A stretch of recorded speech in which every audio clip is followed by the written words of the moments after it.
Morning startup grind. Morning. People think LA traffic's so bad, but it took forever to Yeah, get like here. an hour and a half. That's why I Yeah. stay in Redwood City. I know. Well, super excited to have this conversation today with my buddy Eddy. We're going to talk about a lot more than just sneakers.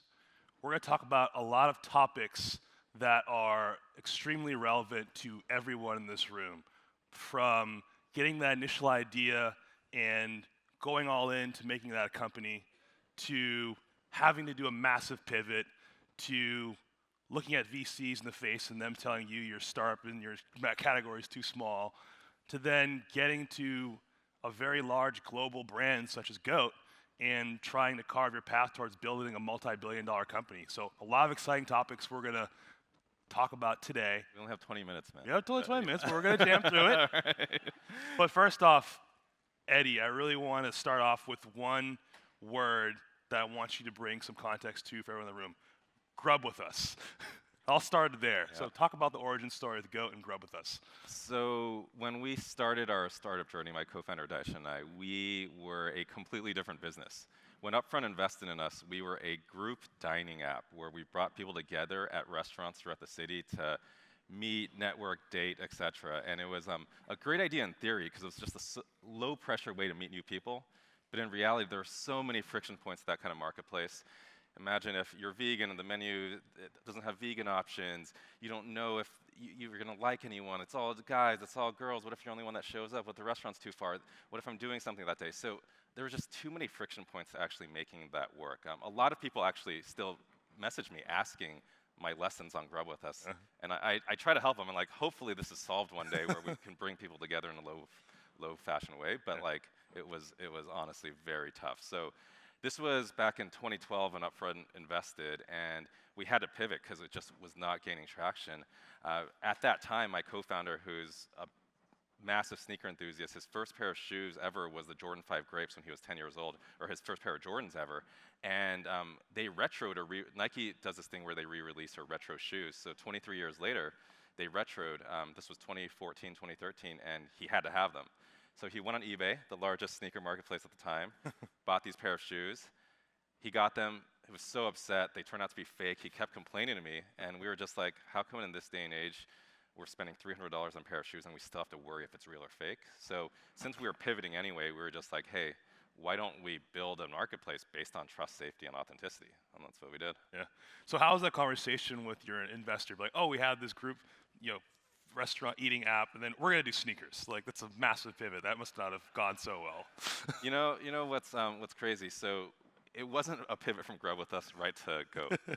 We pivoted and pivoted again and pivoted again and pivoted again. So there was a lot of, honestly, lost confidence in us as operators. Some of our investors wanted us to get acqui-hired. Some of us wanted to return the money.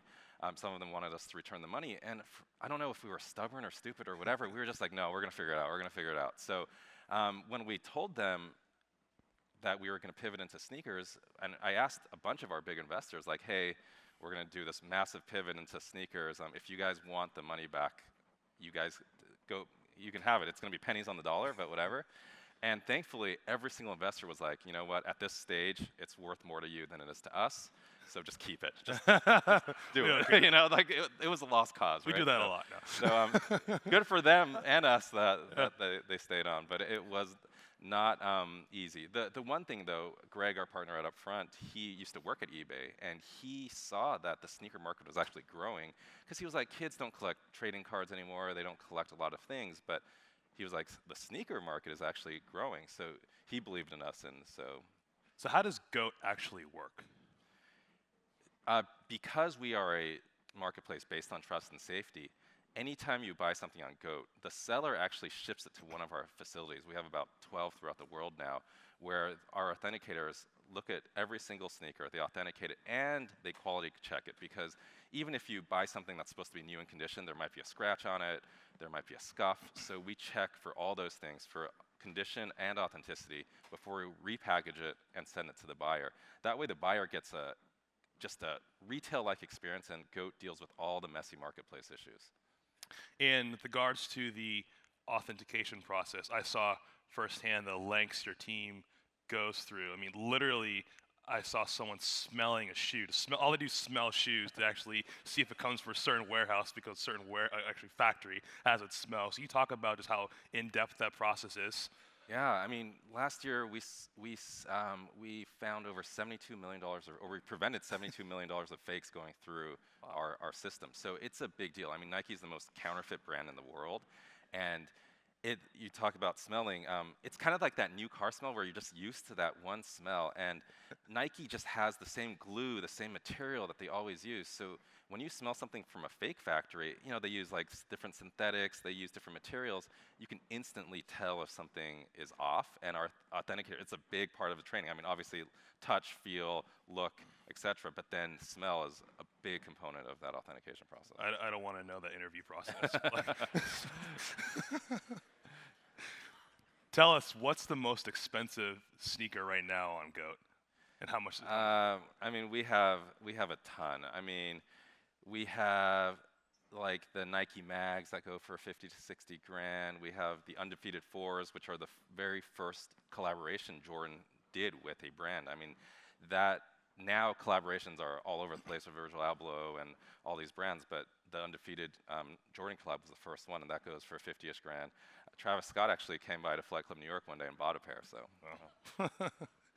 Now talk about the conversations you've had, I'm sure, with many VCs, and also I'm sure friends and family, who I'm sure said, sneakers, that's a super niche company, it's a super niche marketplace. Like, if you have the opportunity to sell this for a couple $1 million, just dump it. I mean, how did you really have the resilience to believe in your passion and go on and embark on building what's now a several hundred million, even bigger company? You know, what's funny is that, so Kobie used to work at Excel, and every single fundraise we've had, it's been tough because every single investor is worried about the TAM. They're just like, this is a small market. Excel passed on us on our Series A, just so you know. And then well, it's funny. I still remember prior to that the partner meeting, someone looked at me and was like, sneakers, really? Look like, Kobie, how much those cost? I felt embarrassed. I didn't answer the question. Yeah. Like, oh, that's a category. Anyway, sorry. So yeah, I mean, it was very hard raising our Series A round because very few investors understood the market. During our Series B, when Excel came into our round, it was probably the easiest round I ever did because everyone started to see the traction, right? But even to this day, I mean, we've raised almost $200 million now. We raised our Series D a little over a year ago. To this day, investors still worry about TAM. And even a year ago when I was fundraising, they were just like, is this a thing? Do people really buy sneakers over retail price? Like, why would anyone do that, right? And these are sophisticated investors running billions of dollars. And so you just have to be resilient. You have to just keep grinding it out. And you just have to tell the story and explain why this phenomenon just increases. I mean, you know, when I was a kid going to high school, you could wear the same dirty pair of sneakers every single day. It'd be okay. No. Now, every kid has to rock a different pair of sneakers to school because it's an expression of yourself. And how has it also invaded Silicon Valley? You see the likes of Mark Benioff, like crazy sneakerhead. Like, talk about the phenomenon that is sneakers from just kids to the Silicon Valley elite. Actually, I have a funny story about that. So we launched GOAT in 2015. Early in 2016, we still didn't have much traction yet, but we started seeing these massive purchases, like $3,000, $1,000, and instantly we're like, oh, it's fraud. It has to be fraud because who's buying these things? But my co-founder, who was like the only fraud, or he was like our fraud expert at the time, he looked at the emails and it was jack@twitter.com, adam@twitter.com, so Jack Dorsey, of course, and then Adam Bain, who was the CEO back then.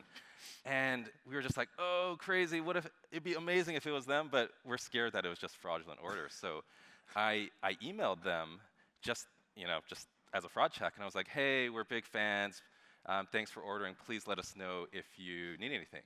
And so Adam reached out to us to say, hey, thanks so much, I'm actually looking for this pair of Yeezys that you don't have on your site. Would love it, just letting you know. And so being scrappy entrepreneurs, we scoured the internet for these pairs of shoes, and we finally found it. We bought them, and we put it on our site, and I emailed Adam back to say, "Hey, Adam, a seller magically put these shoes on the site for you." He instantly bought them, and he was like, "Thanks so much.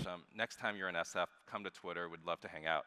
And magically, we had a flight the next week, and we were just like, "Oh, Hey. we just so happen to be going up to SF next week. We can hand deliver your shoes to you, Adam." And Great. and so we flew up, we hung out with them. It was great, and because of that, he is now one of our board members, and he's been amazing. So, but yeah, you got to do some of those things when you're small and scrappy, right? Yeah. Just to figure it out. But we started to just realize that tech leaders and entrepreneurs, I mean, we're all disruptors here, right? We want to be individualistic. We want to be unique.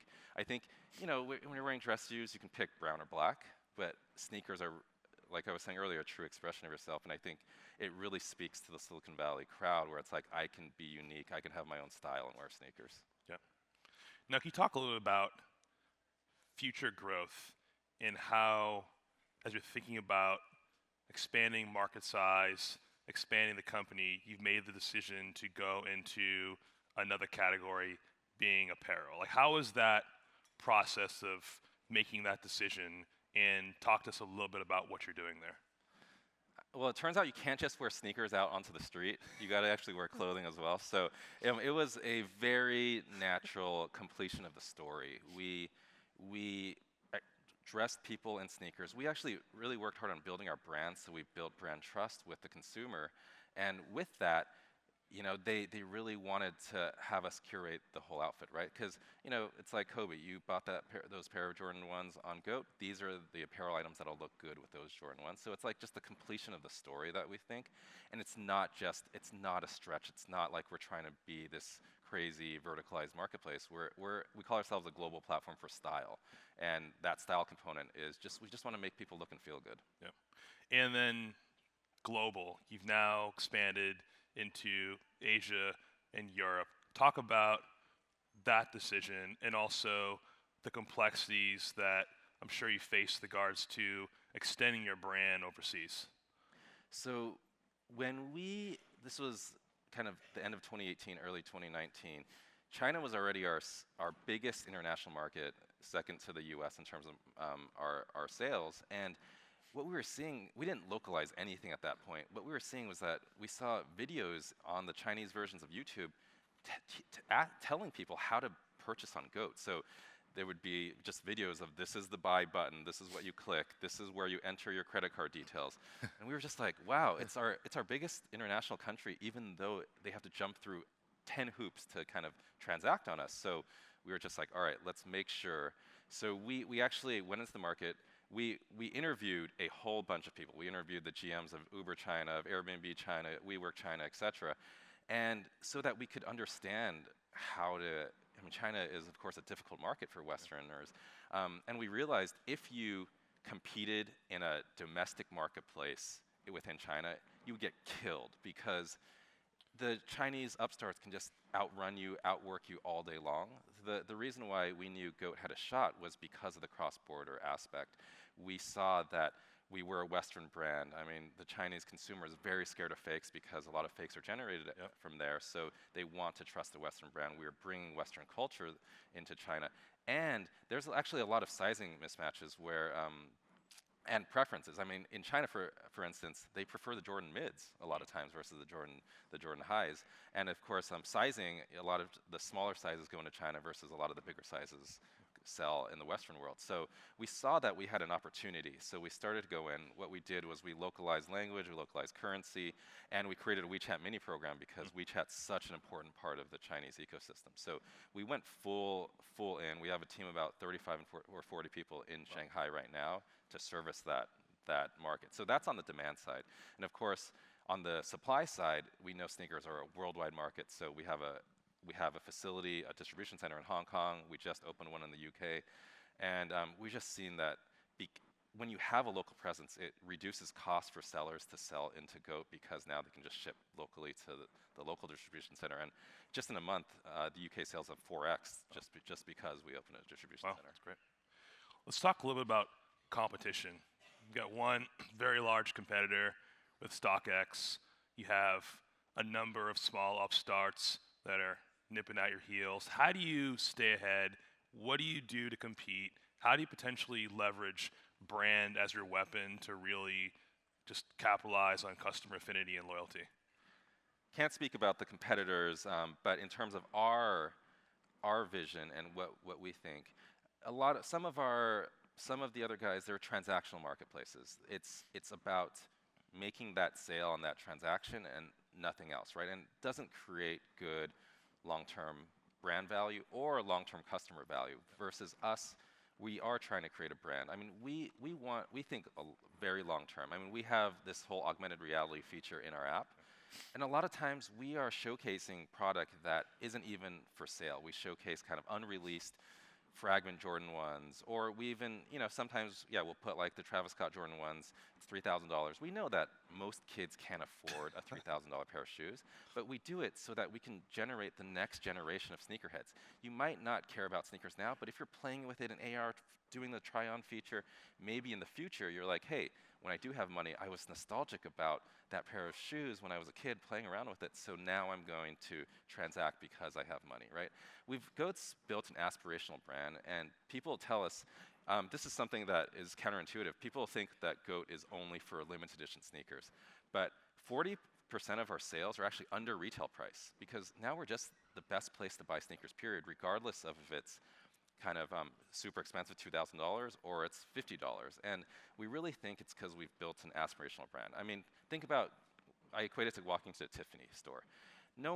Very few people buy the $100,000 diamond encrusted necklace, but you want to say you shopped at Tiffany, you want to get the blue box, so you buy the $100 bracelet and you walk out, right? Yeah. It's the same with GOAT, where you experience the Travis Scotts in augmented reality, but you walk out with a $150 pair that looks like the Travis Scotts because you want to say you bought on GOAT. And that's the long-term brand value that we're creating, so that people can have affinity towards the brand. And we've been seeing it with LTVs going up, with a lot of brands actually wanting to partner with us because they see ourselves as a marketing channel, not just a transactional marketplace. That's great.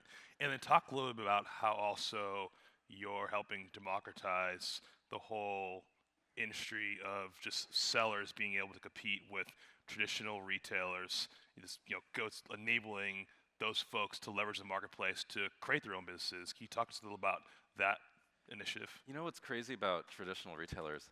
You walk into a footwear store, there's maybe like 200 unique styles on the wall, and it's only like this year's styles and stuff that hasn't sold out. So it's kind of the stuff that's left over, not the cool stuff, right? Yeah. And so on GOAT, we have over 60,000 unique styles that you can choose from, and it gives people so much access to the shoe. For the democratizing piece, if you go on eBay right now and you type in these pair of Union Jordan 1s, size 10, you might see 100 different listings, and you have to sift through every single listing, look at every seller's star rating, every seller's photo set. It might take you 2 hours to buy a pair of shoes. On GOAT, we consolidate everything into one SKU page, and sellers compete against each other for that SKU page. So sellers don't have to build up a reputation anymore. The guy who buys one pair of shoes can compete against the guy who is a massive power seller, because it's just, buyers just care about price and what they want to buy, right? And so we've really democratized it because GOAT deals with all that other stuff, and we've really helped the smaller. Like, I love talking to parents because they're always like, my kid's like a mini entrepreneur now because they know they learn how to sell and buy on GOAT and like make money for themselves. It's very cool. We have a little bit over a minute left. Any parting words of wisdom you have for the startup grind community here today? I've made a lot of mistakes, I think. So in terms of pivoting, I mean, stuff happens, right? The mistake we made from pivoting from Grub With Us to the next idea well before GOAT was the fact that we were like, hey, we have all this IP from Grub With Us, all this restaurant data. We weren't passionate about the idea that we were pivoting into, but we're like, hey, to kind of save face and to like show our investors we're still in the same kind of general vicinity, let's pivot into this thing. And it was just not good because none of us were passionate about it, but we were just building it for building something sake. So I would say if you're in that predicament, just have a hard reset and say, what I'm doing next, what I want to spend the next 10 years of my life doing. Great, awesome. Thank you for sharing the story, everyone. Thanks, Round of Kobie. applause for Eddy here.